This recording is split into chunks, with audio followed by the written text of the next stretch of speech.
మీ పిల్లల్లో బాగా చదవాలనుకుంటున్నారు, లేకపోతే మంచి మార్కుల్లో పాస్ అవ్వాలనుకుంటున్నారు, లేకపోతే మీ పిల్లలకి జ్ఞాపక శక్తి పెరగాలనుకుంటున్నారు. అటువంటి వాళ్ళు ఎవరైతే ఉన్నారు, ఈ రోజు నేను చెప్పి యొక్క ఏంజల్ నెంబర్ని మీరు ఒక పేపర్ మీద రాసేసి మీ పిల్లలు జోబులో పెట్టిన పర్వాలేదు, లేకపోతే వాళ్ళ బ్యాగ్ మీద అతికించిన పర్వాలేదు, లేకపోతే వాళ్ళ బుక్ మీద అతికించిన పర్వాలేదు. ఆటోమేటిక్గా వాళ్ళకి తెలియకుండానే జ్ఞాపక శక్తి పెరిగిద్ది, మంచి మార్కులతో పాస్ అవుతారు.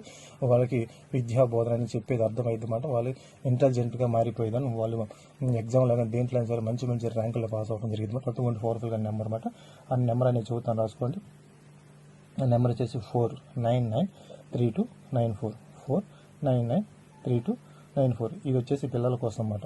చక్కగా వాళ్ళు జ్ఞాపకశక్తి పెంచుకోవడం కోసం దీన్ని చక్కగా ఒక పేపర్ మీద రాసేసి వాళ్ళు జేబులో పెట్టిన పర్వాలేదు, బుక్కుల మీద రాసిన పర్వాలేదు. ఈ విధంగా చేయండి. పిల్లలు ఆటోమేటిక్ వాళ్ళు తెలియకుండానే మంచి చురుగ్గా తయారవుతారు. అయితే చాలా శక్తివంత పవర్ఫుల్ నెంబర్ అన్నమాట. ఈ పిల్లలు చేసుకోలేరు కాబట్టి పెద్దవాళ్ళు చేసి ఈ విధంగా వాళ్ళని చదువులు ఇంప్రూవ్ చేయండి.